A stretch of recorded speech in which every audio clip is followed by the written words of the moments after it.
各位弟兄姐妹，大家平安。平安。很开心在礼拜天，我们再一次来到主的殿中，一起来朝见他，一起来敬拜他。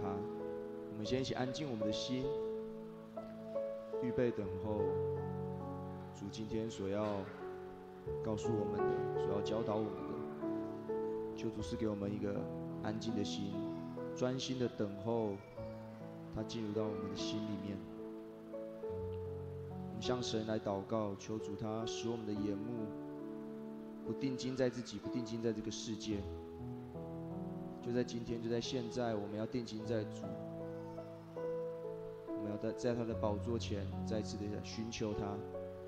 我们将我们心中的所有忧愁烦闷都交托给他。诗篇42、43篇说：“我的心啊，你为何忧闷？为何在我里面烦躁？应当仰望上帝，因为我还要称赞他。他是我脸上的荣光，是我的上帝。”这时候，我们就一起开口来向主祷告。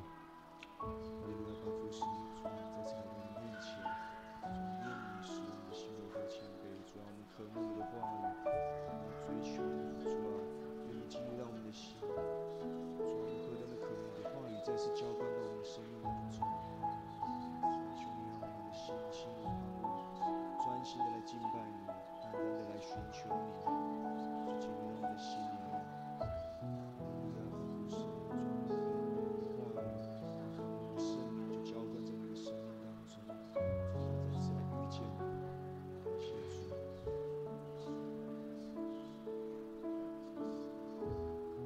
今天是父亲节的特别聚会，这时候我们一起为着家中的父亲，或是母亲，或是照顾着我们的长辈，又或者是我们教会当中、生命当中的属灵长辈，特别为他们献上感谢的祷告以及祝福的祷告，愿神就大大的祝福他们，浇灌他们。我们也向神献上感谢，我们生命当中有我们爱我们的天父，让我们能够被他所拣选，坐在这里，成为他的门徒，来认识他，使我们能够成为一个主所喜悦的儿女，成为主他大能的勇士，传扬他的福音。我们就一起为着我们的父亲，为着我们家中的长辈，一起来献上感谢的祷告，也为他们献上祝福的祷告。我们一起来祷告。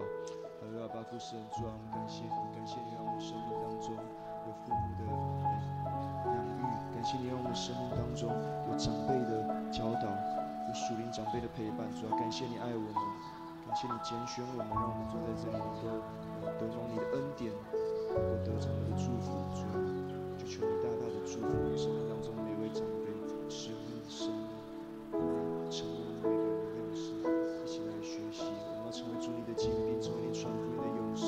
主啊，愿你就大大的祝福你的生命，让我们成为你所喜悦的属灵的儿女。哈利路亚。最后，我们为着今天的聚会、今天的敬拜来向神献上祷告，求主就使我们今天的敬拜都蒙他的悦纳。不管今天的软硬体运作的怎么样，这都不会成为我们要敬拜神的阻拦。让我们能够专心单单的敬拜神。我们也为牧师的讲道献上祷告，求主再次的使用牧师的口，让我们从牧师所传讲出来的信息当中，再次被神所提醒、被教导。让我们的心柔和谦卑，如同那好土一样，让神的话语就进入到我们的里面。我们再次的与主来连接，我们就为着今天的敬拜、今天的聚会都献上祷告。我们一起开口来祷告。哈利路亚，巴父神主啊，愿今天的敬拜蒙你的悦纳。主啊，今天敬拜不受一切的拦阻，我们不因为任何的影响而失去与你的连接。主啊，我们要单单专心的在你身上，定睛在你的身上。主啊，求你就使用牧师的口，让我们再一次的被你来提醒。主啊，让我们的生命能够追求你，真的在渴慕你，而得到更多的改变。主啊，你让我们的心如同好土一样，能够被你所充满。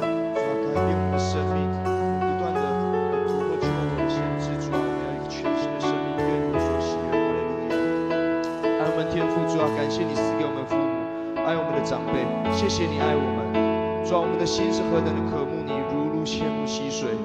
主啊，我们在你的面前来再次来寻求你的面。主啊，没有你，我们什么都不是；没有你，我们什么都做不到。主啊，愿你就喜悦我们今天的敬拜，愿我们今天的敬拜要成为那馨香的祭，蒙你的悦纳。因为今天的敬拜将成为主所喜悦的敬拜。今天的敬拜要成为得胜的敬拜，今天的敬拜要成为荣耀的敬拜。我们这样全心祷告，都是奉靠主耶稣圣名，阿们。这时候邀请大家一起从座位上站立起来，让我们用喜乐的心一起来赞美我们的神。哈利路亚，是我们生命唯一的道路。一起来唱。脚前献上生命，你是我唯一所属，我转向你，你永远不离弃。为难你到我寻求你，只需把你摆平，降服我所有，全给你。万位，万位。耶稣，唯有你能让我为你而活。万位，耶稣，唯有你能让我为你而活。一起来拍手。主，你总是在我的身边，你总是在我身边，每时每刻每一天，我心充满永生恩典。不会改变，不会改变，昨天今日到永远，从亘古直到永恒无限。万位，万位，耶稣，唯有你能让我为你而活。万位，耶稣，唯有你能让我为你。万位。万位，耶稣，唯有你能让我为你而活。万位，耶稣，唯有你能让我为你而活。主，你是道路，你是道路，真理，生命，我凭信心，你眼前为你，我活着只为你。再次宣告，主，你是道路。道路，真理，生命，我凭信心，你眼前为你，我活着只为你。主，你是道路，你是道路，真理，生命，我凭信心，不凭眼前为你，我活着只为你。再次来宣告，你是道路，你是道路。真理，生命，我凭信心，不凭眼前为你，我活着只为你。万位，万位，耶稣，唯有你能让我为你而活。万位，耶稣，唯有你能让我为你。再次来宣告，万位，万位。耶稣，唯有你能让我为你而活。万位，耶稣，唯有你能让我为你而活。哈利路亚！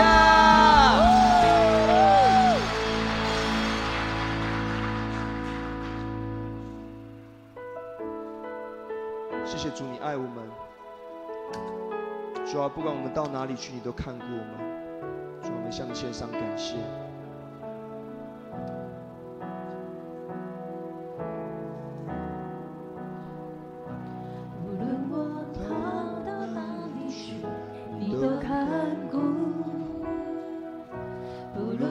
犯了什么错？你接纳我，你擦去我眼泪，跌倒你扶持我，我的生命因着你恩典完全。无论我要往哪里去，你都同行。无论我无助或软弱，你不离弃。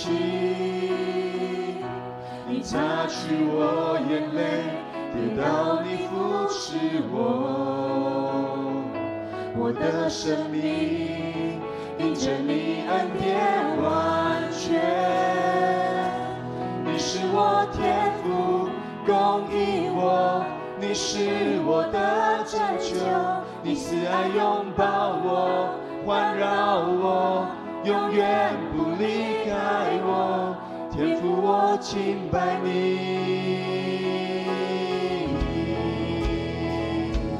天父，我敬拜你。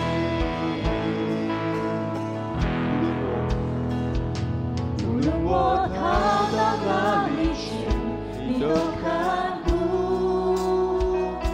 无论我犯了什么错，你接纳我。主，你擦去我的眼泪。你擦去我眼泪，也到你扶持我。我的生命因着你恩典完全。无论我要往哪里去，你都同行。无论我无助或软弱，你不离弃。你擦去我眼泪，也到你扶持我。我的生命因着你恩典完全。你是我天父供应我，你是我的拯救，你慈爱拥抱我，环绕我，永远不离开我。天父，我敬拜你，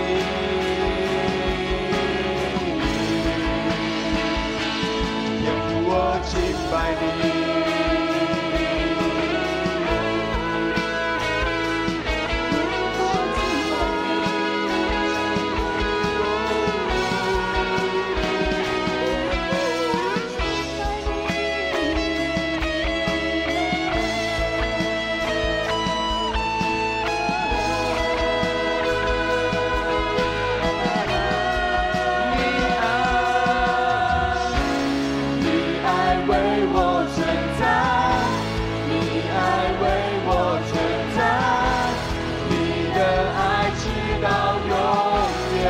宣告主，你的爱为我存在，你爱为我存在，你爱为我存在，你的爱直到永远。你爱为我存在，你爱为我存在，你的爱直到永远。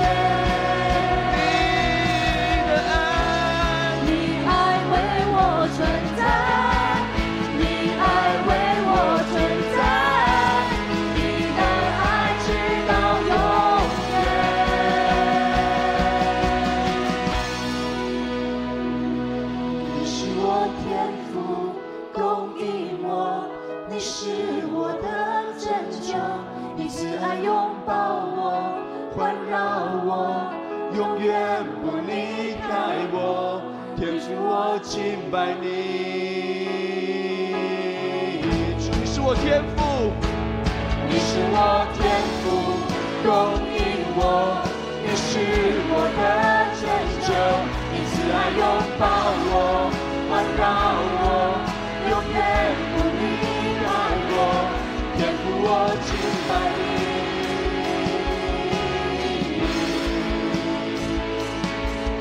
我敬拜你，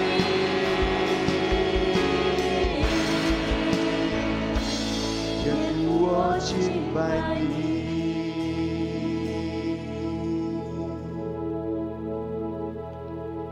主啊，你是何等的伟大，诸天都要述说你的荣耀，传扬你的作为。主啊，你的子民要尊崇你，我们要大声的来赞美你，用我们的生命来敬拜你。哈利路亚。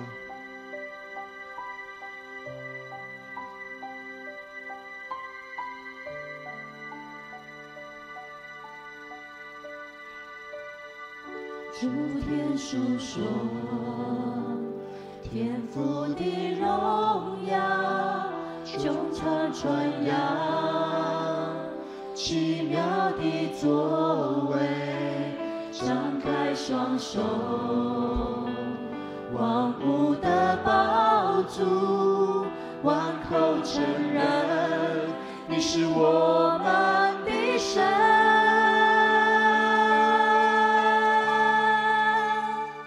我们的神坐在宝座上，神殿充满荣耀，万民敬拜全能的神。我们尊崇你，圣洁荣耀尊贵能力都归于你。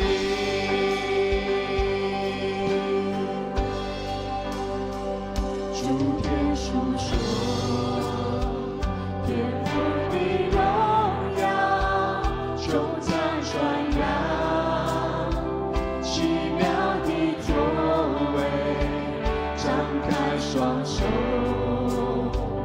万物的宝足，万口承认你是我们的神。一起高举双手说：主，我们的神。我们的神坐在宝座上，神殿充满荣耀，万民敬拜全能的神。我们尊崇你，圣洁荣耀尊贵能力都归于你。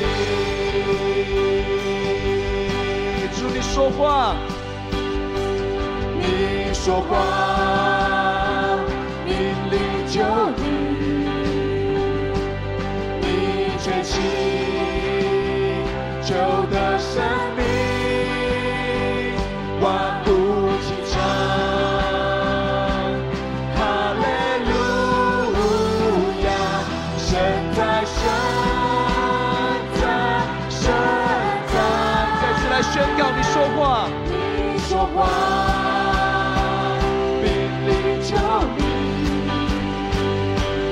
你吹气，就得生命，万物齐唱，哈利路亚！神在，神在，神在！我们的神，我们的神坐在宝座上，神殿充满荣耀，万民敬拜全能的神。我们尊崇你，圣洁荣耀尊贵能力都归于你。圣洁荣耀，圣洁荣耀尊贵能力都归于你。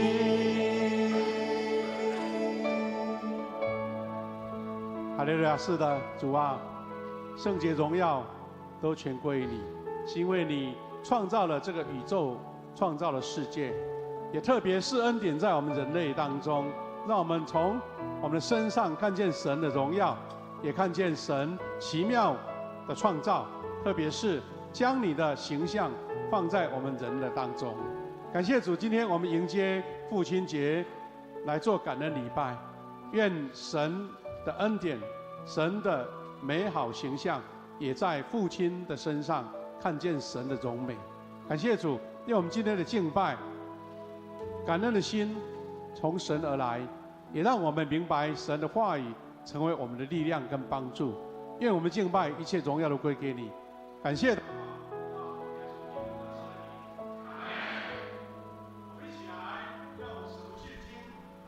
告白我们的信仰哈，我们一起齐念，预备来。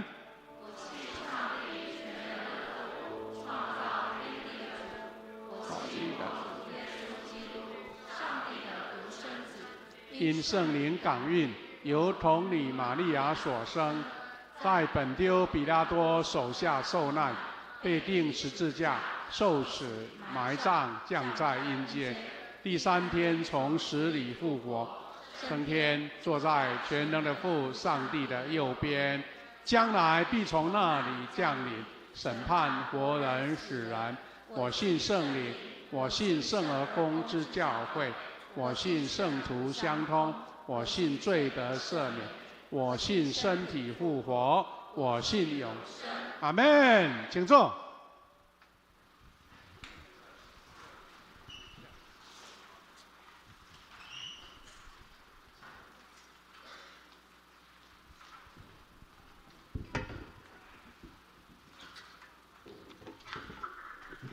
好，我们一起来读2段的圣经，记载在诗篇78篇4到7节。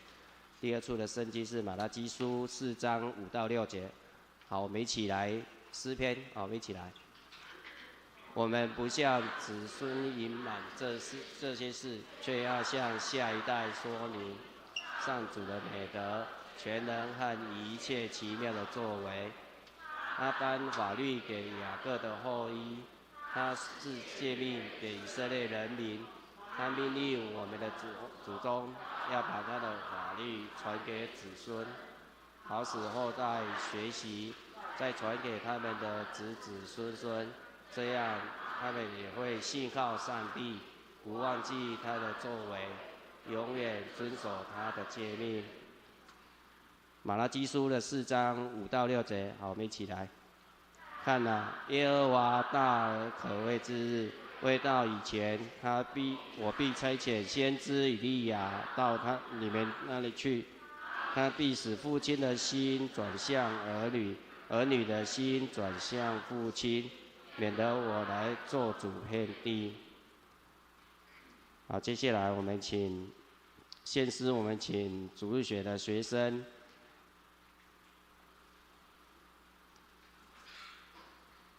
献诗完，我们请好，没关系啊，我们现在交给牧师来讲道啊。牧师的信息分享是：父亲是富家的勇士。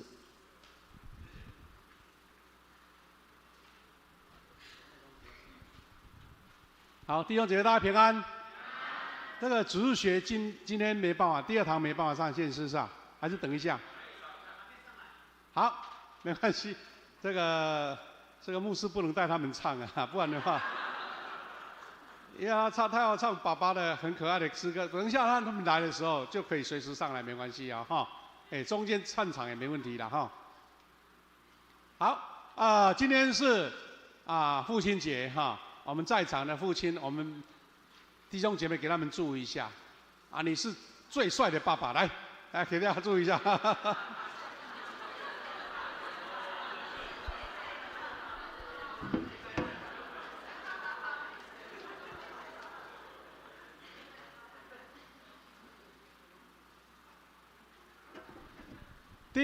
第二个祝福，你要按照今天的主题好不好？你是富家的勇士，好不好？来给他们祝一下。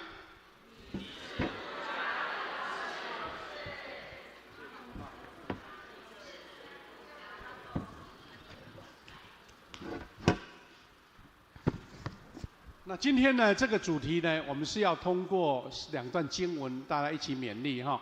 如果等一下要献唱吗？献唱就上来。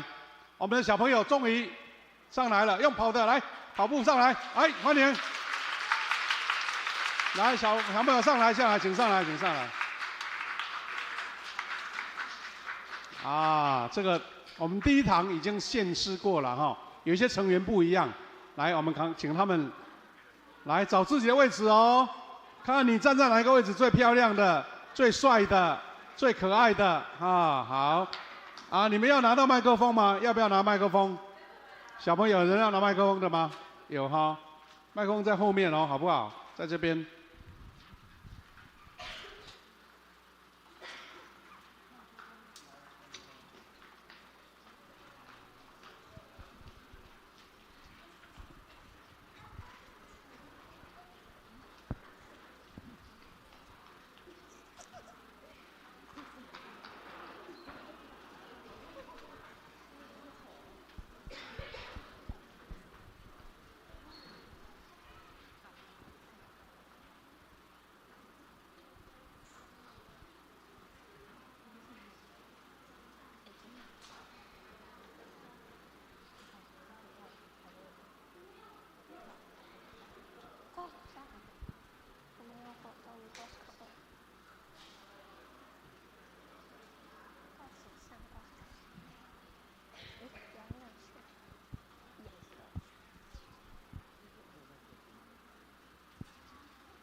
的爸爸用爱创造了我，耐心温柔守护我长大。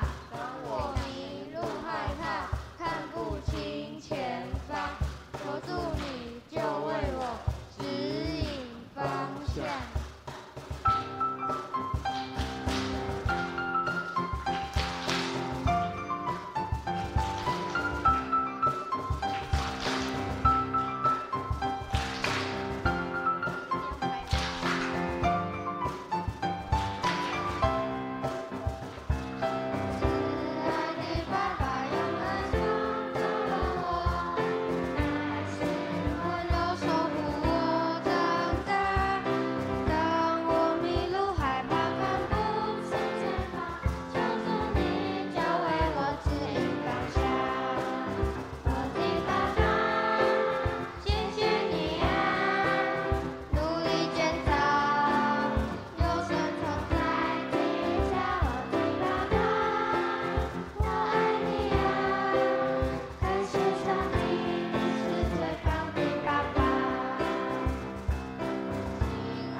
依靠真理教导我，谢谢爸爸依靠真理教导我，相约爸爸效仿耶稣过生活，相约爸爸效仿耶稣过生活。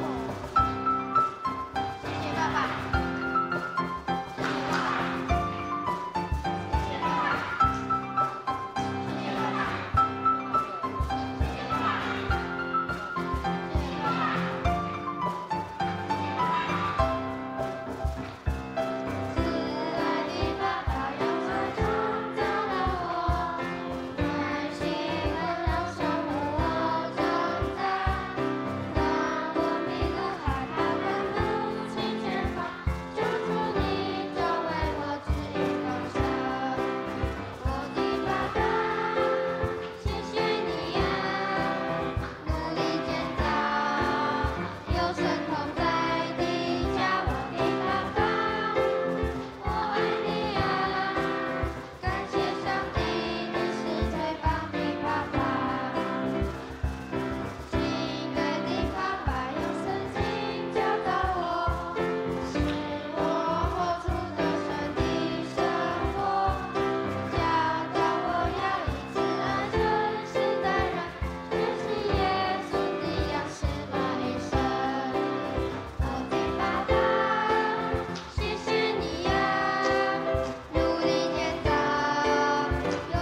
要动，先不要动，那个牌子拿好，照一张最漂亮的相片。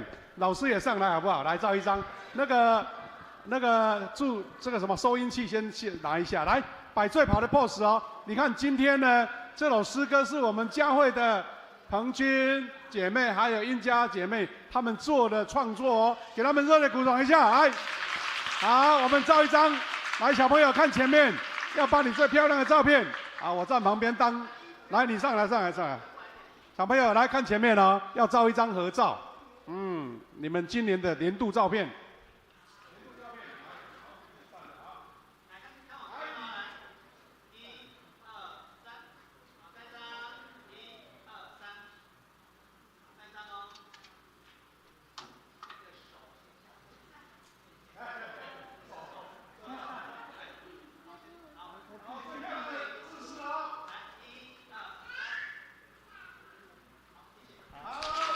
热烈掌声，谢谢，请下台了。好，谢谢大家哈，可爱的小朋友的表演哈。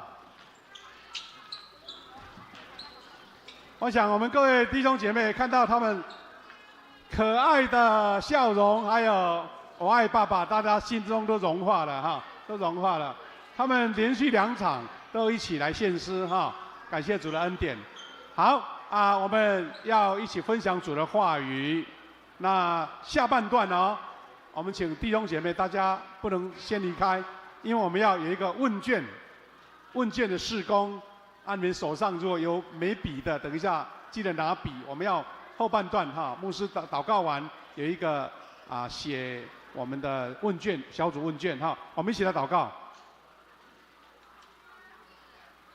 亲爱的天父上帝，感谢你赐给我们美好的这个父亲节的节日，看到这群可爱的小朋友，他们唱了可爱、活泼又充满感恩的诗歌，我们献上感谢。是的，主啊，因为你创造父亲的形象在我们的人类的当中，我们要活出主耶稣上帝创造的恩典，也能够活出主耶稣爱的样式，让我们的社会、我们的家庭、我们的教会充满了神满满的恩典跟祝福。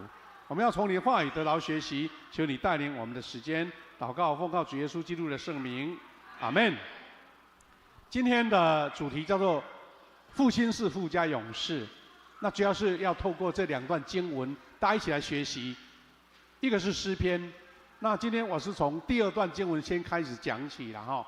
第1段的诗篇是在提到说，做一个家长从神领受到的职分，就是要将神的话语、神的律法传扬给下一代。等一下我们会再做一点学习，不过我们要先从这一段经文开始，是马拉基书的4章第5到第6节。如果我们有在翻阅圣经的话，都知道这2节经文就是我们所有旧约圣经那么多卷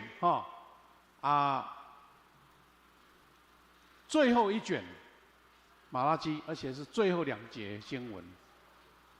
但是这2节经文呢，其实充满了一种挑战，或是所谓的一个提醒第5节他说：“看哪，耶和华大而可畏之日未到以前，我必差遣先知以利亚到你那里去。”大而可畏的日子是什么呢？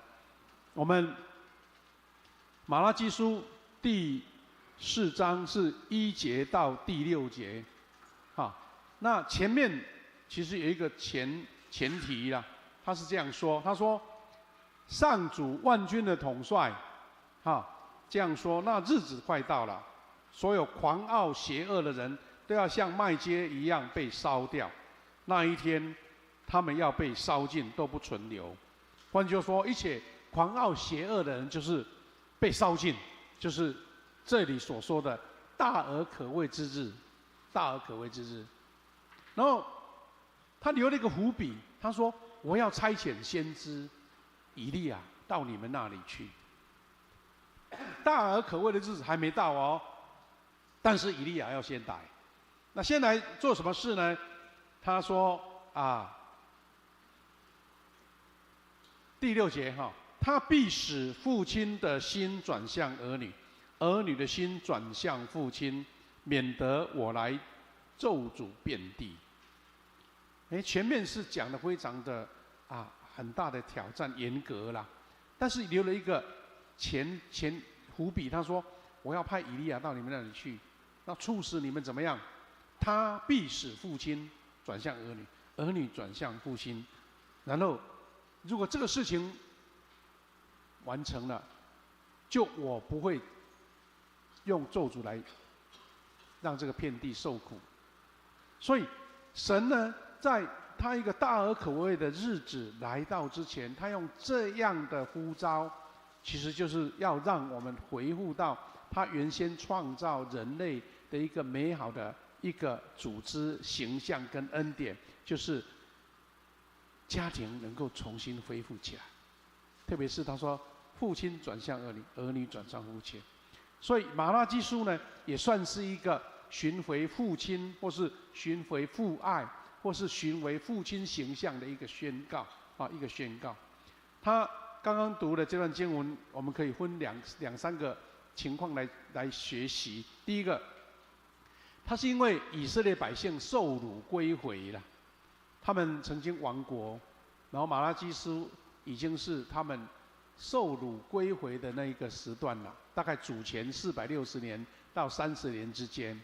那归回后，当时代的先知有哈该先知、撒迦利亚先知呢，他们曾经发预言说：“我们受告那么多苦，亡国之苦，被遣散，或是被人民被抓到异邦，当亡国奴，这个难过的日子要结束了，上帝荣耀的国度将要来。”你看，当时这一群遇到那么大艰难颠沛流离的百姓，能够回到故乡，而且被先知宣告说这一个荣耀的国度要来，你看人不会感到非常的感恩吗？就是一种期待，一种盼望。但是呢，这个宣告，他们也充满了盼望。不过，日子并不是像我们好像有一个行程规划。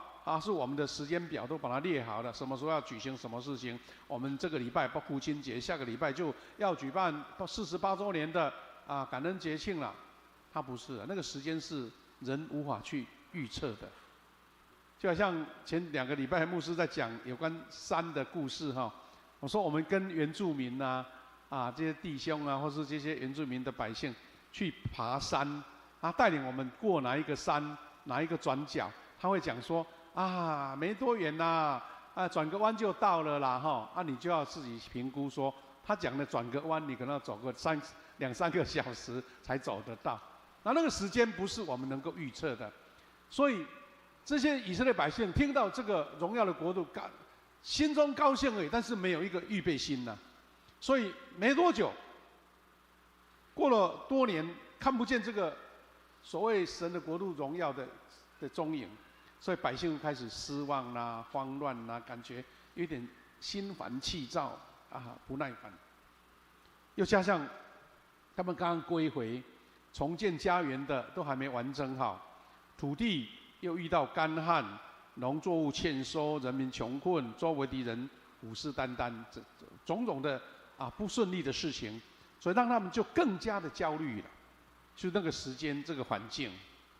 我们台南或是南部，前2个礼拜才发生大水灾，很多农田都被淹没掉了，那西边的那些田都消失掉了，西瓜都被冲走了。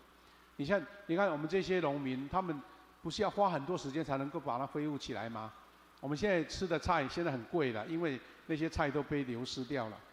那更何况这一群百姓是亡国了，被迁走了。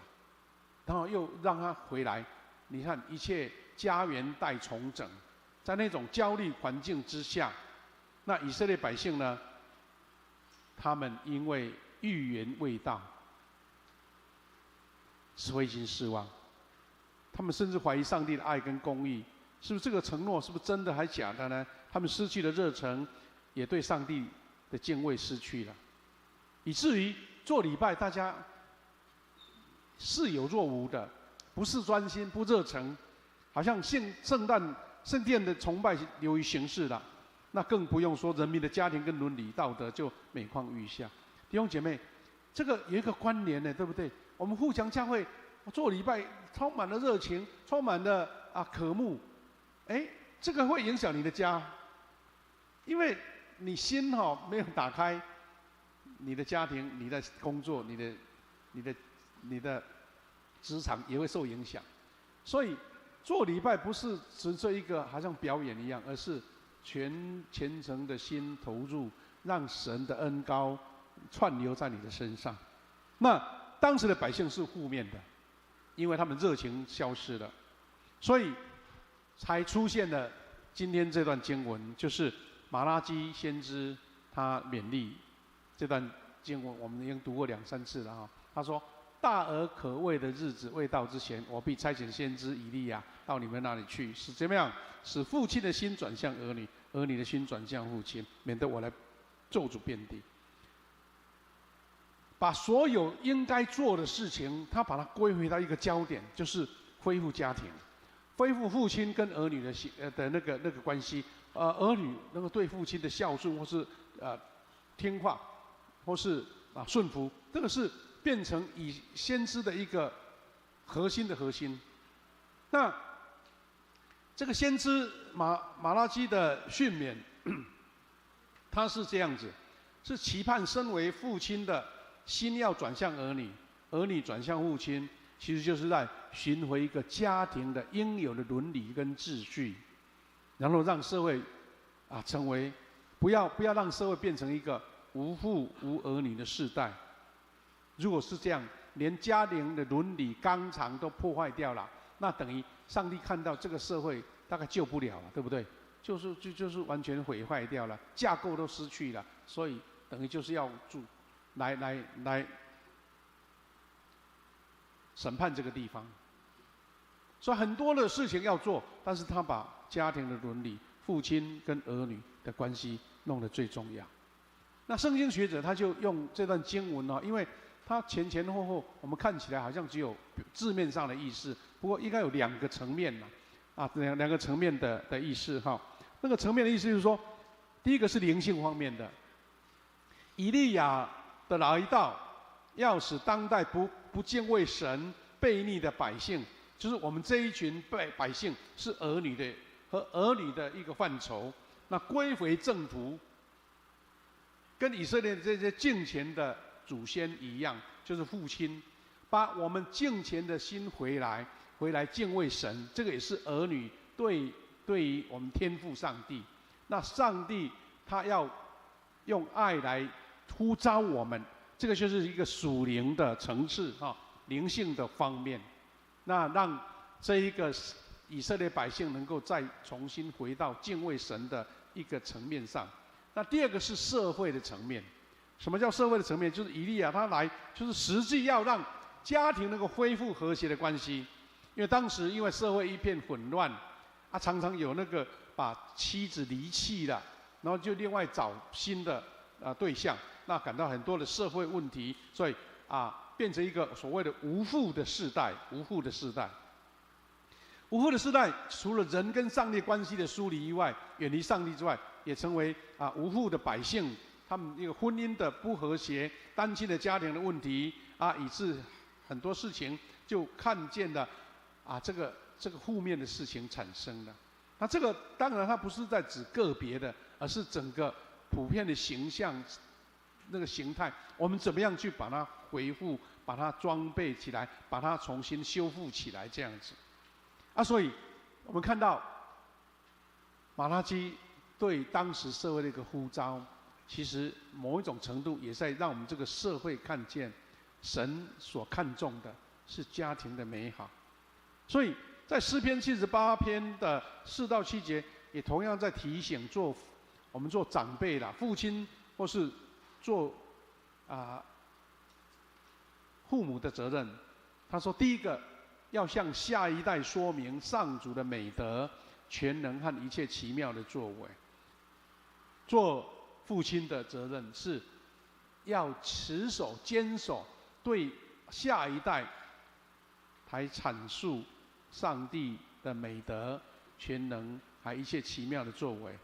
他再一次提醒说，他命令我们的祖宗把他的法律传给子孙，使后代学习，再传给他们的子子孙孙。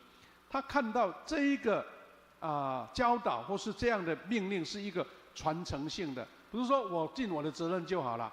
你教导儿女听见神的法律，神的教导，神的美德之外，你还要教你的子女，要传给下一代。这个是神在这段经文给我们一个很重要的目标。他说他的目的是什么呢？让子孙他们会信靠上帝，不忘记他的作为，永远遵守他的诫命。这个世代的传承，或是把神的恩典世代传承的，它有一个非常重要的目标，就是让孩子他学会信靠神。我们不是把孩子教得很聪明，读书读得很棒，考上美好的学校，在社会上崭露头角，哇，变成顶尖的、卓越的。他是要让说，你无论是很聪明、很卓越，或是很平庸，或是普通的，记得要学会信靠神。信靠神，不忘记他的作为，那这样才是做一个长辈、做一个父亲的责任。所以从诗篇或是马拉基书给我们一个非常重要的提醒就是父亲就是富家的勇士，父亲就是富家的勇士。特别弟兄姐妹，我们都很清楚我们现在这个社会虽然家庭的一个组织还是很正常在运行，但是你想想看，跟早期我们所谓的农业时代，日出而作，日入而息，父亲传他的衣钵给儿女，儿女继承父亲的工作，大概变化不大。家庭在一起，大家和乐一起吃饭，一起共同生活，这个是早期农村时代普遍的正常的情形。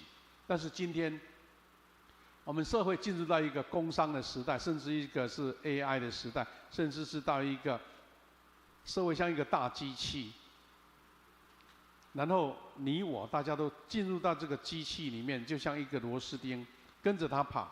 你不能，除非你自己离群索居，到山上自己生活，自己耕作，要不然你要被你的工作、你的职业你的这个任务、你的时间绑住了。那这些我们那个适应也没问题，但是最大的冲击就是家庭。家庭的时间会产生很多的牵扯。那所以呢，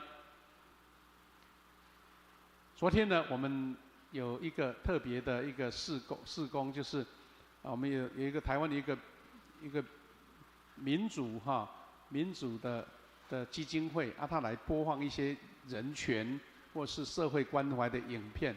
那昨天的对象是针对我们的松年因为松年有基本的观众嘛，所以他们这个民主的基金会他来做播放影片，在2个礼拜前曾经在青少年那边播放过。那片单不一样，昨天的片单它是播放在台北新店溪旁边有一群从花莲移民过来的阿美族的原住民，因为他们那边他习惯在溪边生活，因为他们阿美族是比较靠水而生的但是那边因为不是政府规定的可以居住的地方所以常常被赶被拆迁。后来是他们努力，政府到最后给他们建一个永久的屋子的故事啦不过他昨天那个影片有一个很特别的一个桥段，就是其中有一个老阿伯，他呢已经年纪大了，走路也不是很稳了。然后他讲他的故事，他说他跟他的父亲呢在他年轻的时候就从花莲那个很漂亮的故乡移民到台北讨生活，然后后来长大他就考上了公路局的司机，当公路局的司机。那个时候刚好10大建设刚完成，不是台湾有10大建设吗？这个有年纪的才知道了其中最著名的一项工程就是高速公路通车，民国60几年。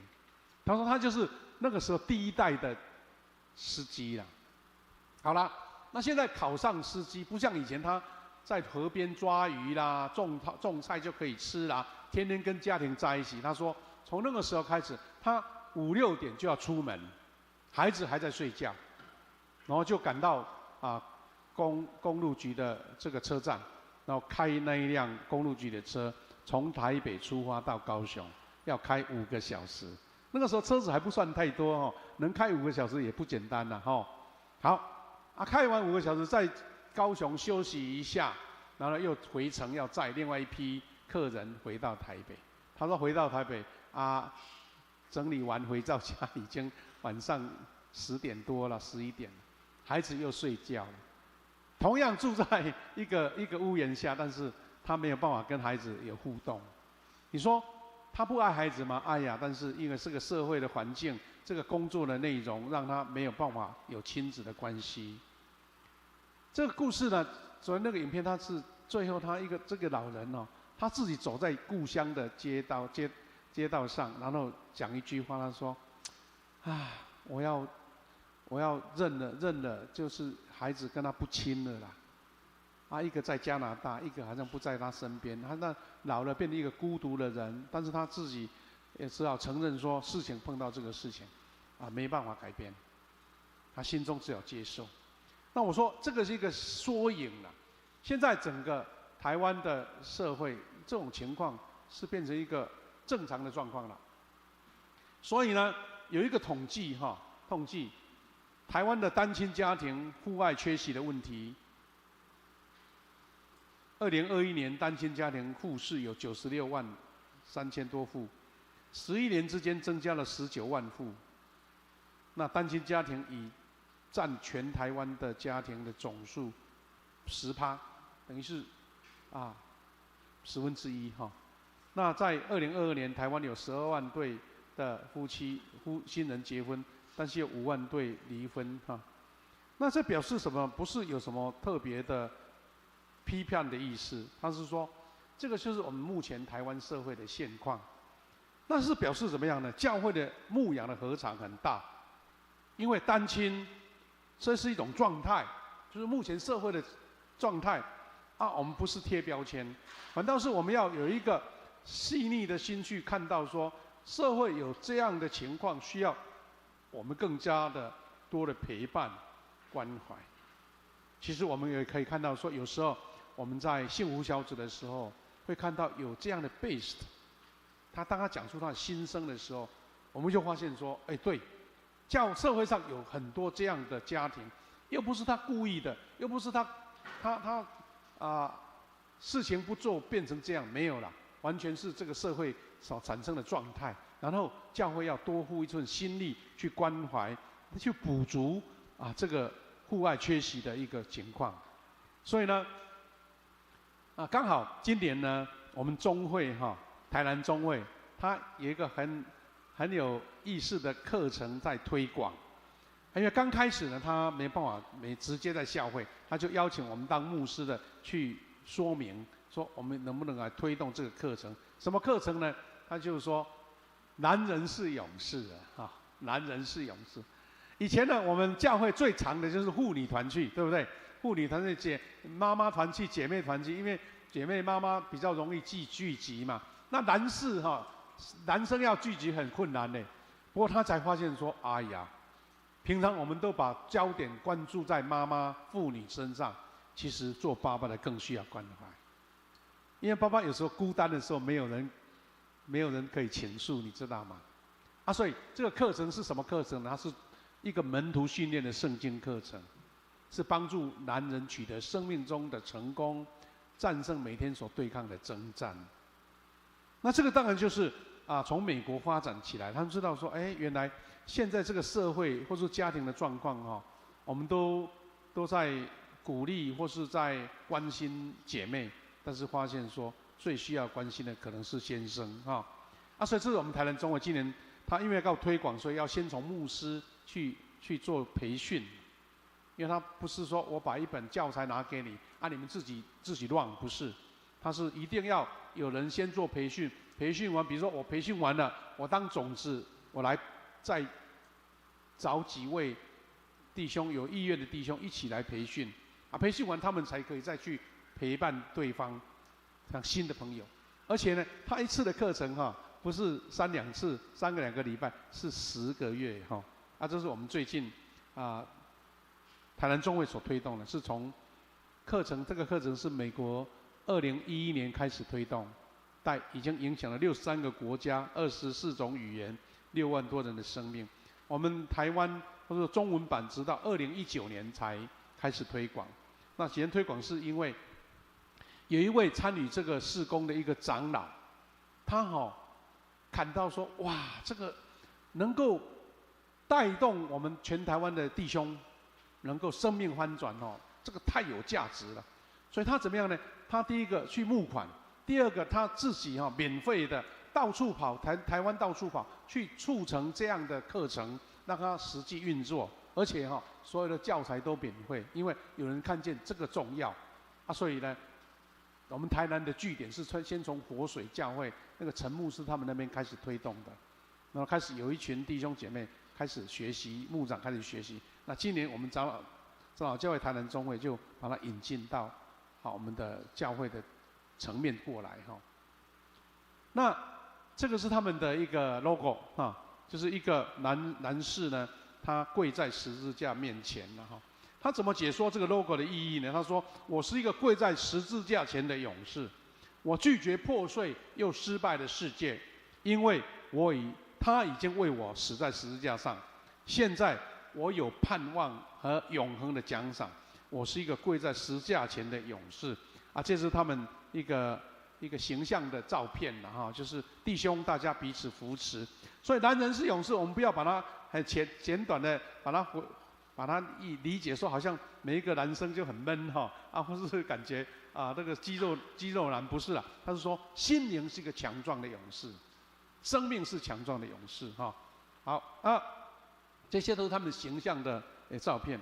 那台湾已经推动3-4年了，他们觉得很有成效，而且他觉得这些弟兄感到非常的棒，所以他们在之前举行一个结业典礼的时候，他们就在一个大饭店里面一起聚餐这是在台北那边男人是勇士的学员的大合照这样子。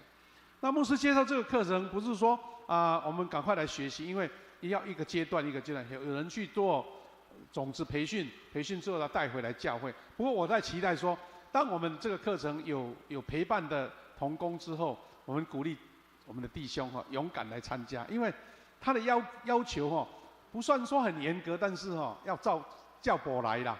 比如说你不能缺席，你要会背经文，你每一天要灵修你要一起来在差不多5-6个一个小组里面，大家一起共同来陪伴来读那这算是一种自我立约的意识那它分3册，也是3个阶段第一个阶段是什么呢？他说培训你是一个与神同行的弟兄，学会与神独处的灵修、经文的默想、祷告跟话语的应用，这是第一个阶段。第二个阶段是有关婚姻跟儿女。他说在婚姻跟教养儿女的圣经方面是提供实用的帮助，就是说我怎么样回到家庭，我从弟兄的角度怎么样关注在婚姻关注在我的儿女身上，让他成为一个健康的家庭那第3个就实际生活的层面，就是有关金钱、有关性、有关工作方面，遇到艰难时刻能够过一个有意义的人生。因为在圣经里面有一些这方面有关金钱性艰难时刻，让我的人生更有意义。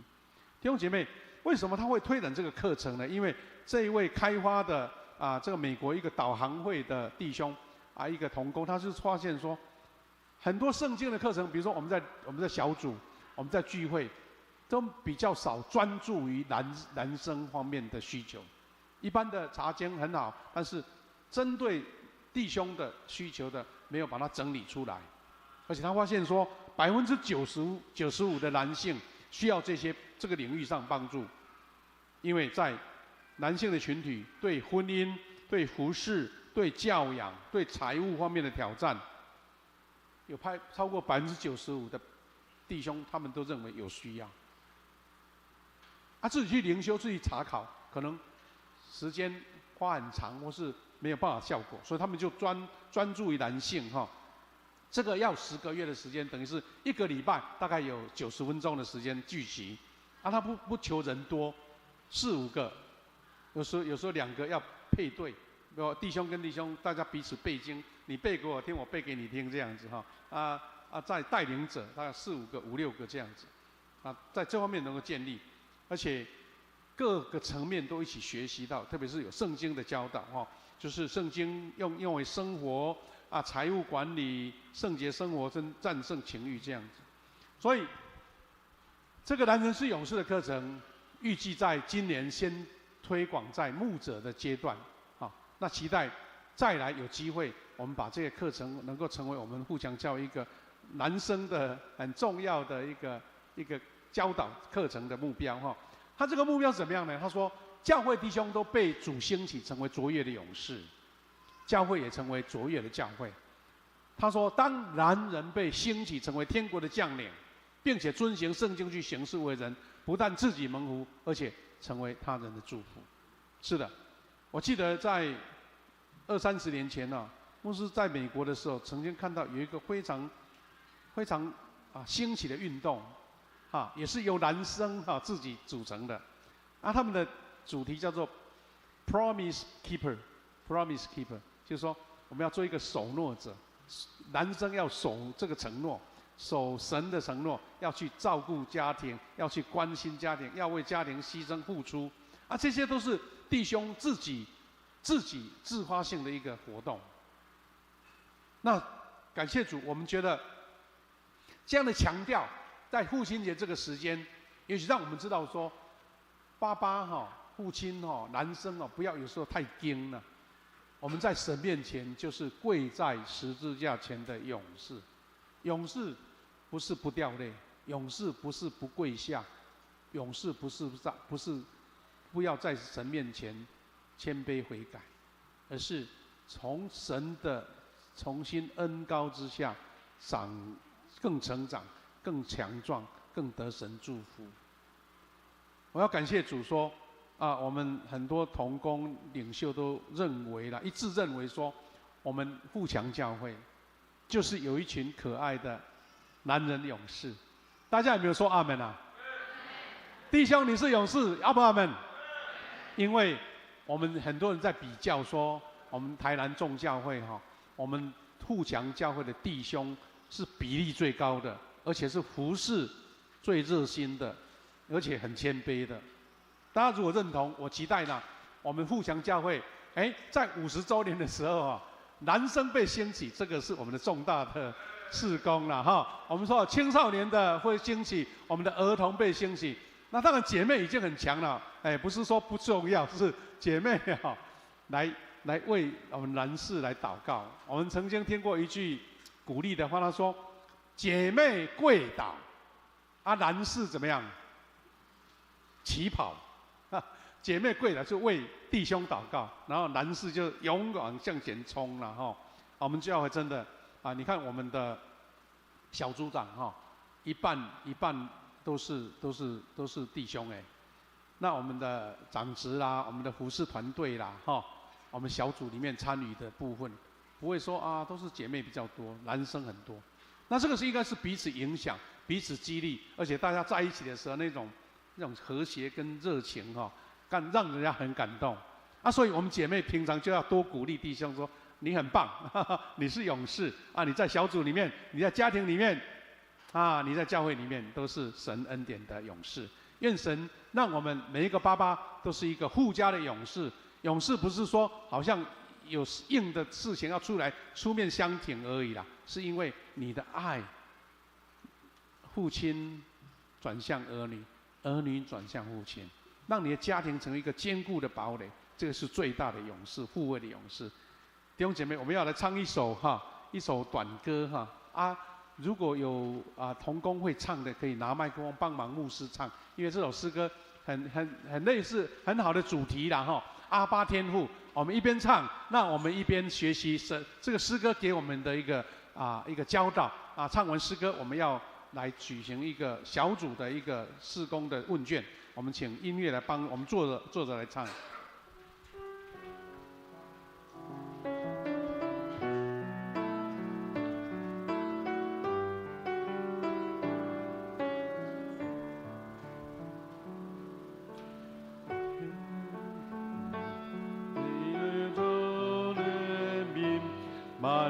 慈爱跟你的恩典，一直的慈爱双手紧紧地抱我，阿爸天父，阿爸天父，你和他那里的那里，爱人们应受太大爱，你是会爱我的阿爸父，阿爸天父，阿爸天父。和我走在那里的你，你看你手，领受你应许，阿爸天父我的爱。我们再从阿爸天父再一次好不好？天父，阿爸天父，从我心出的你。打开心门，爱，你是对爱我阿爸父，阿爸天父，阿爸天父，从我心深处求你名字，高举双手。领受你应许，阿爸天父我真爱，阿爸天父我真爱你。再一次，阿爸天父我真爱你。是的，马拉基先知他是提醒我们跟阿爸父的关系要恢复，我们在家里面跟我们的儿女的关系要恢复。爸爸是儿女最好谈心的对象，也是他们的膀臂。愿神赐福在每一个家庭。我们一起来祷告。亲爱的父神，感谢你，从今天的经文，我们学习到，当长辈的、父母的，要将神重要的律法、美德宣扬给下一代，而且教导下一代要将神的祝福传承到子子孙孙的当中，让他们能够学习、确信、仰赖、依靠上帝的大能恩典。我们确信一个家庭儿女，他们有信靠主的心，我们就心中有稳定，没有困难，因为知道神的恩典要跟他们同在。是的，主啊，让我们每一个男人都是富家的勇士，每一个爸爸是神恩膏的将领，在教会、在家庭、在社会都成为神的祝福。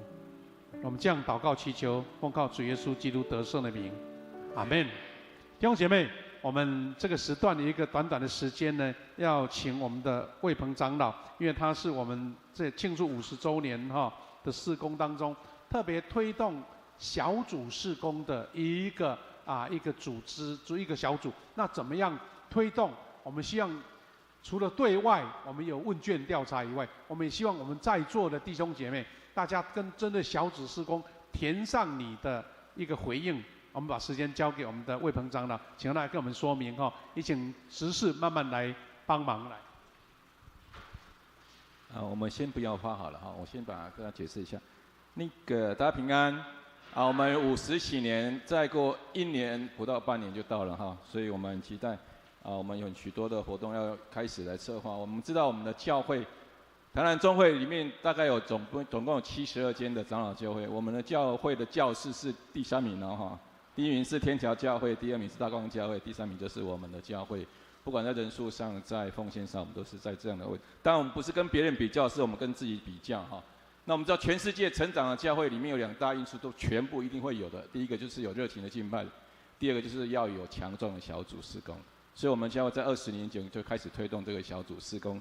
我们知道在长老教会推动小组事工是很困难的，因为大家都很喜欢团契，不太喜欢当小组长我很感谢神，我们教会除了我们的主日学、我们的松联团契之外，我们的教会有4个牧区，总共有20个小组在推动。1个礼拜当中，大概有平均200多个弟兄姐妹参加小组聚会。很感谢神给我们教会很多优秀委身的小组长。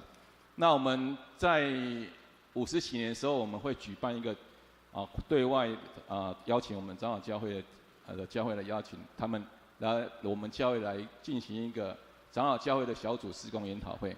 那我们透过李教授，我们已经安排我们有用问卷对外的长老教会问他们的教会的小组事工。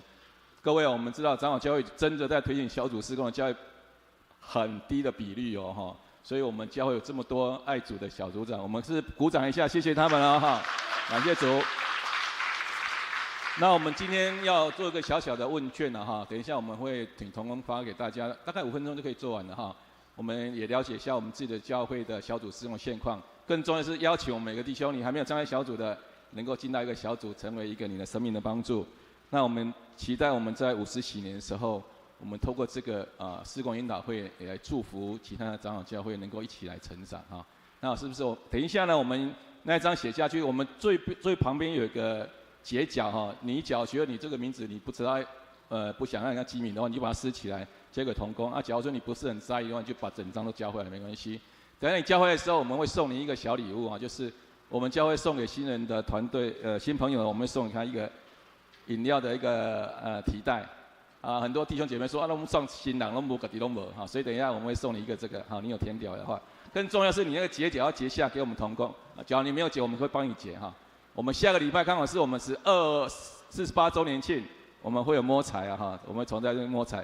有很多很棒的礼物要送给大家好，那我们请我们同工把这个红巾发下去没有笔的话，你也可以跟我们同工要一下拿到之后你就可以开始写了那假如说你有参加小组的，你写到下面有一个 A， 你就填 A 的部分。假设你目前还没有小组，没有参加小组的话，你就直接跳到 B 的部分填写就可以了你只要有任何的问题，你可以跟我们同工一起来询问一下，好不好？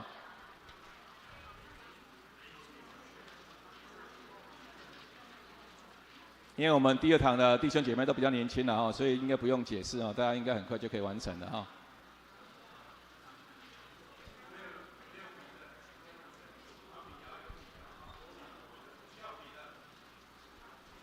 你们需要笔的，来举一个手我们可以帮忙一下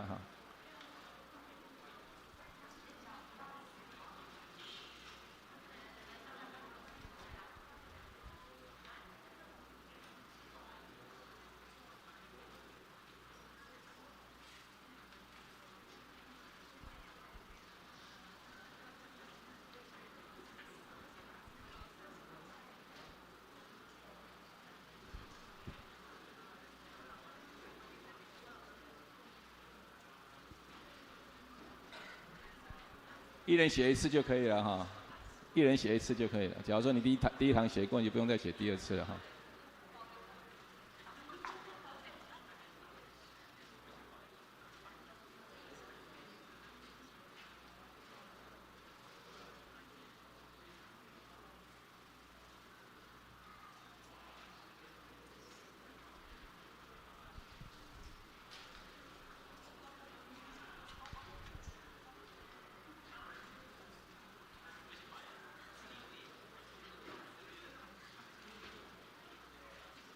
假设你已经写完的话，你可以举个手，我们同工帮你回收，然后送你一个小礼物谢谢，好来。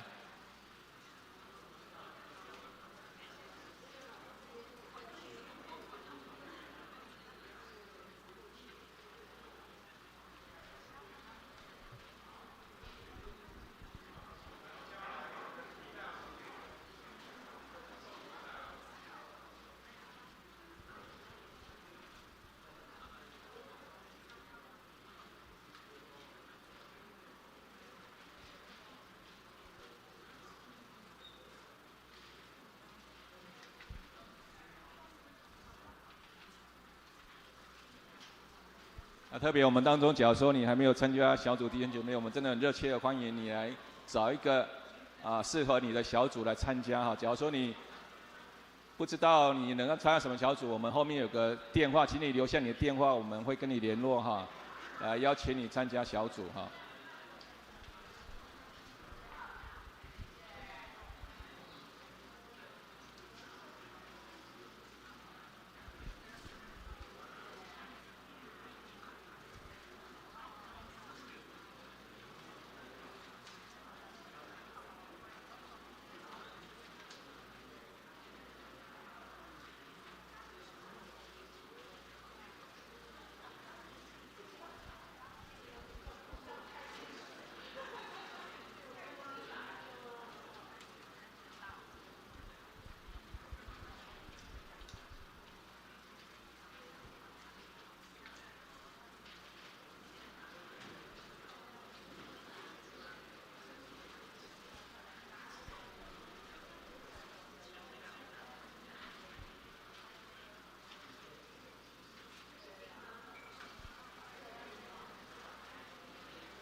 没有标准答案哦，不用想太多。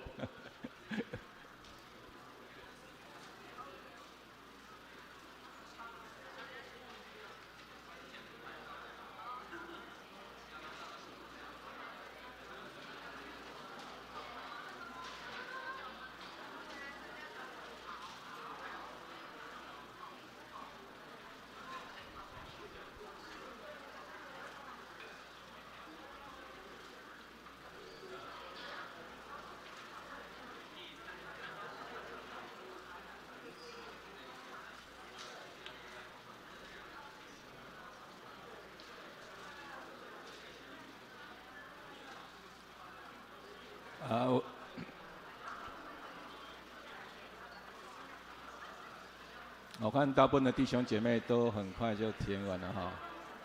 那今天牧师有特别提到说哈，男人是勇士，阿门。我记得几年前有一次我们邀请了一个青州的韩国青州那个牧师来，他那个教会有5万多人的教会，他来做一个陪领了哈。陪领会完之后，他有跟我说，他发现我们教会哈弟兄比例非常的高，他特别跟我这样讲。他说教会他们韩国教会很多的姊妹很热心的，弟兄没有很热心的。他看来我们教会的比例非常高，他就跟我说，你们教会是一个很强盛的教会，所以牧师今天讲说我们弟兄要兴起，盼望我们以后我们的弟兄能够透过各样的服事能够在我们教会当中成为一个最大的属灵的力量也成为家庭的祝福，在世界上受神的祝福。牧师要开始带头了期待我们弟兄有特别的聚会啦。我看很多的教会都有弟兄的一个聚会因为弟兄有时候心情比较郁闷，不敢讲出来当然我们的弟兄都有好的一个连结。好，看大家都已经完成了我们把时间交给我们10位弟长老。好，来，谢谢大家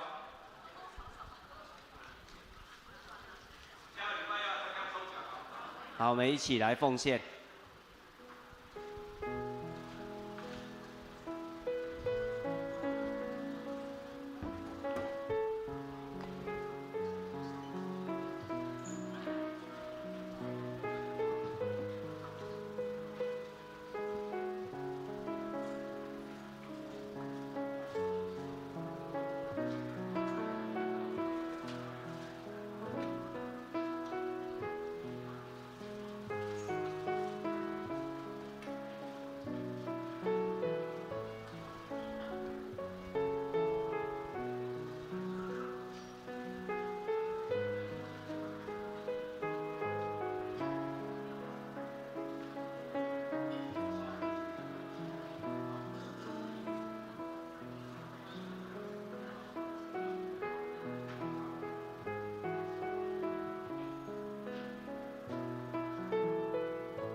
好，我们起立来唱奉献的诗歌。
好，请坐。在报告之前，我们是不是请牧师来先赠送礼物？我们感谢主啊！刚刚我们送了一个饮料的提袋哈，有些姐妹哈如果方便拿着，比较不会倒下。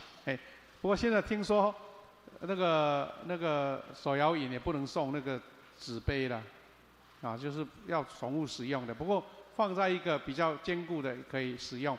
那现在呢，我们要送礼物给我们的每一位爸爸，所以请弟兄，你是父亲的，请站起来，我们要送一个红包给你。来，弟兄请起立，弟兄请起立，我们拍手欢迎，拍手。好，弟兄啊哈，好，楼上也有一个小礼物哈，恭喜。好，拿到了就可以坐下了哈。好，我们每位爸爸得到一个小礼物哈。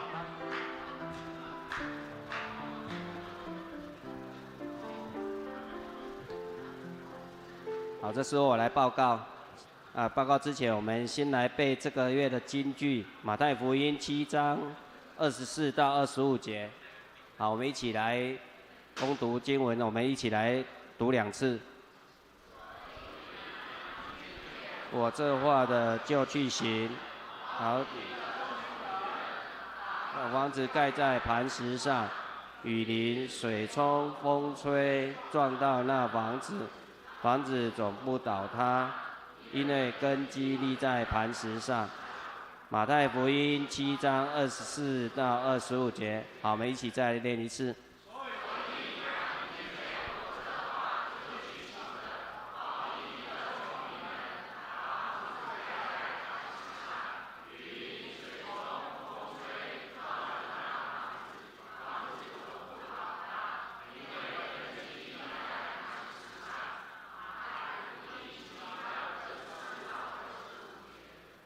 好，我们看周报的第2页，下个礼拜的主日敬拜服事的同工，主理是夏牧师，司理是陈满族长老。上周的聚会，各项聚会的人数，在第3页我们自己来看。我们看第4页的肢体交通。本会今日庆祝父亲节感恩礼拜，由主日学来参与2堂的礼拜的献诗，也为父亲们献上祝福。第2小点是细胞小组的施工问卷我们刚才已经来举行了。第2点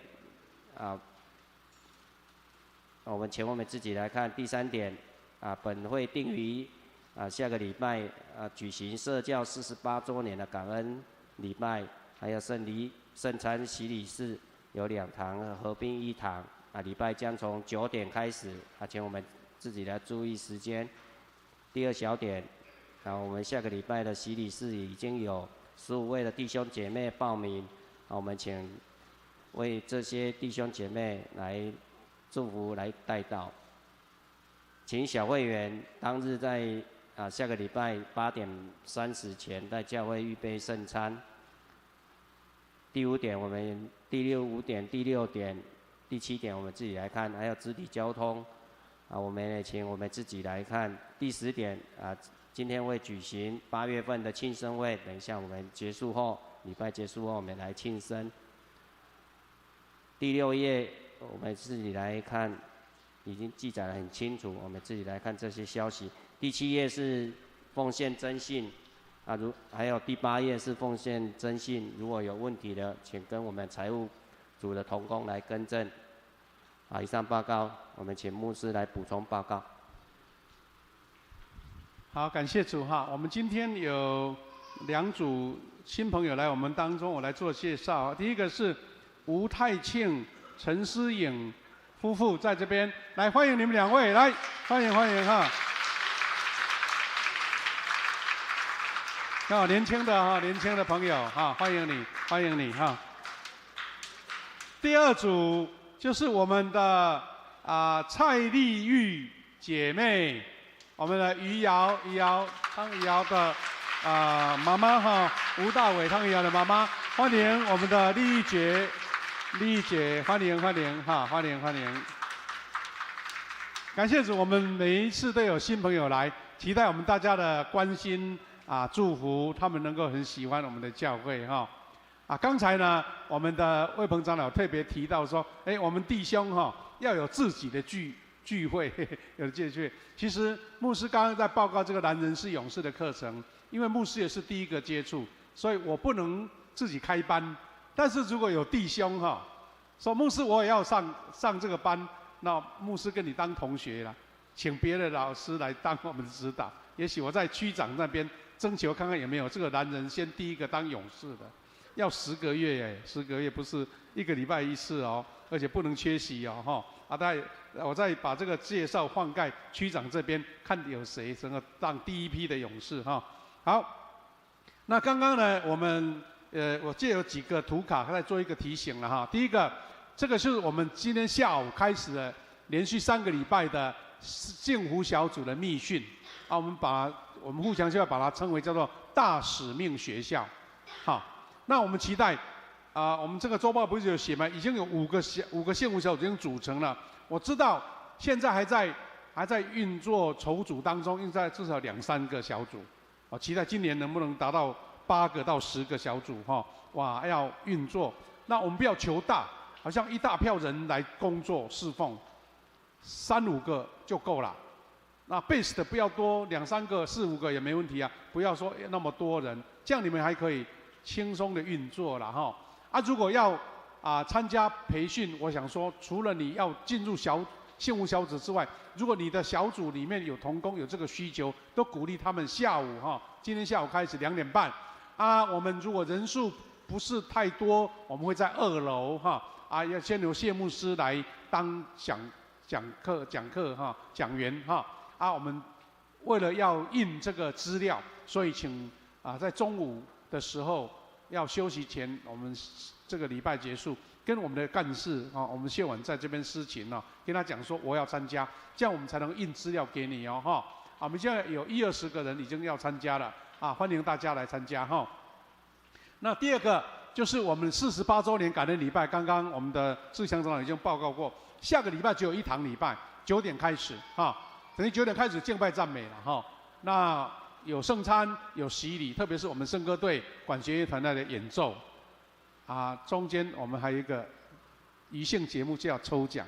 刚刚你不是填了一张黄色的用券单吗？有个截角，有没有签名？截角要签名然后他会帮你剪开，下个礼拜抽奖。我听说礼物不错那个奖品不错就为了激发大家的兴趣啦不是以奖品为目的，是激发大家有热忱来参与就对了好，那这个是我们在9月6号到7号2天要举行2场的祷告培灵会。我们记得去年我们邀请陈坤生牧师跟他们团队来大家学到很多学习这一次这个黄以诺牧师在几年前也来过他有很有神给他的恩膏，带领我们一起进入更深的等候神所以请记得这个时间，有一次是在礼拜5晚上连堂外聚会的时间，大家都一起来，应该比较没问题。但是隔天有礼拜六下午的时间又有一场请大家预备心哈，跟你的小组长报名，让我们更多人来一起经历神奇妙的恩典哈。好，那我们的中保代祷已经这一期快要结束了啊，我们的9月开始就新的一期了，所以赶快已经参加了继续签名哦。如果还没参加的，可以请教我们有当代祷勇士的，能够来参加哈。再来就是我们有一个吟诗漫游地球村，就是由我们的骆维道牧师他所讲课哈。这个课程很有意思，就是我们当然华语礼拜的比较少唱圣诗啦，但是不会阻挡我们对圣诗的认识，因为这些诗歌是全世界各地都有的一个背景的诗歌如果你有兴趣来研习来了解到底这个圣诗是怎么形成的哈，跟我们原来敬拜赞美的诗歌有一些不一样，但是圣诗是很有历史的。要在9月8号举办这个课程研习会，欢迎大家来参加哈。另外，我们的奖学金申请已经快开始了哈，请赶快我们的孩子呢要申请，赶快把它填资料来申请这样子。另外，请等一下结束的时候，我们楼下有一个环球圣经公会的圣经优惠展售会，因为上个礼拜我们不是办一个讲座吗？他们本来从台北寄了好几箱的他们的圣经呢，还有一些灵修的书籍，被卡在那个货运行了，因为没有上班嘛，所以隔几天才到。那我们就请胡长老说，我们也帮他再排一下，展售一下。里面有非常好的，就是我们说心灵圣经。我们平常在读圣经就是经文而已哈，这个心灵圣它会特别有一些文章，告诉你这段经文可以帮助你在心灵得恩典平安的一个学习。还有一个是注释本，所以你读圣经要不了解，它也会解说。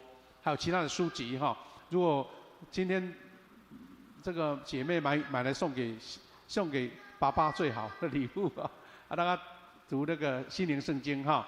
还有一些书籍大家到楼下去有一个费用，它有标注起来哈，欢迎大家。等一下我们请留步几分钟，我们要来庆祝8月份的寿星8月份的寿星。好，那还有一个关心代祷的部分呢就是我们在几年前在我们教会服侍的徐雅茹牧师徐雅茹牧师，他今天下午3点半在台北的新庄教会要举行这个教育牧师的受职典礼。他原先是在淡水啦，因为淡水教会的主任牧师离职了，那他陪同的这个同工就是也同时离职，所以今天要在新庄教会就任请大家为他的侍奉来代祷这样子。好，那我们今天仍然有那个爱餐大家可以一起来享受我们把时间交给我们的诗会。好，我们一起起立，颂荣我的神，我的王我们诗歌王，我们请牧师来祝祷。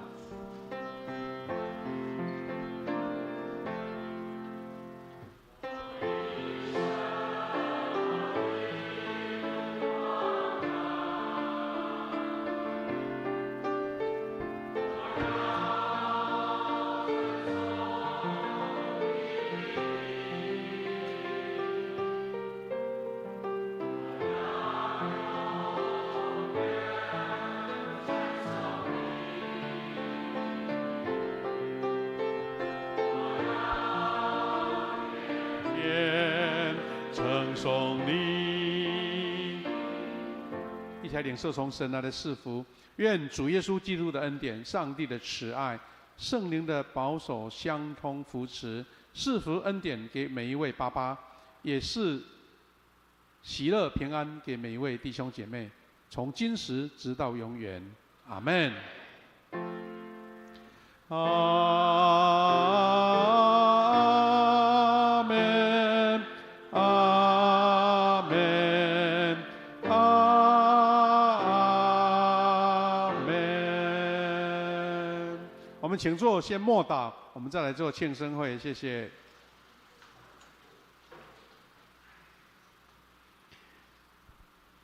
弟兄姐妹，感谢主哈！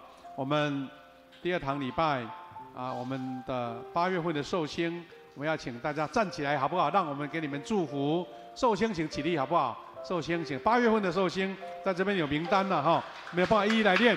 我们来唱生日快乐歌，唱完我们请敬宇小组长来吹蜡烛哈，来，嗨，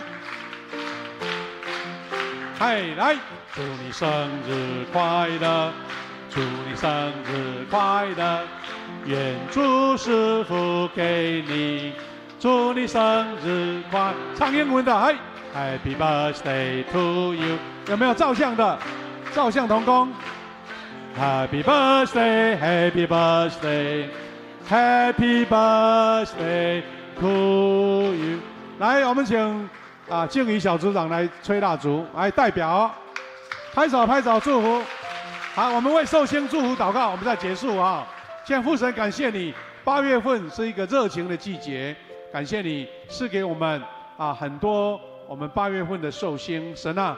无论是年轻幼小，或是中年长辈，愿神赐福在他们身上，因为有神恩典、恩膏祝福，让他们在工作、生活、健康、家庭都得神满满的祝福，也让每一天的行事、生活都活出主的样式，见证神在他们身上的恩典。神啊，感谢你让我们在今天一起庆祝88节。也赐福每位父亲，神的祝福满满在他们身上。我们要回家的路程，也求你带领我们一路都平安。下一个礼拜，我们一起来教会，为我们48周年庆献上感恩。我们这样祷告祈求，奉靠主耶稣基督得胜的名，阿门。好，我们给隔壁再祝福一下，好不好？好，祝你平安喜乐，谢谢。